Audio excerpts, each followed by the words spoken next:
In the article Changes in Land Cover and Terrestrial Biogeography, it discussed how changes to the land due to human usage is increasing radiation, which then becomes another factor for climate change. Changes in land use affect climate locally, regionally, and globally. Places most affected are regions where land has been used/changed by a great magnitude. Since more human activity is occurring here, radiation levels due to carbon emissions will rise, raising the temperature in that region. Environmentally, crops are projected to be impacted a lot more due to land usage.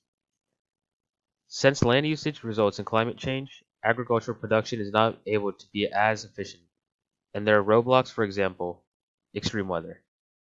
Communities impacted by land change will have to deal with higher temperatures as well as more pollution in the air.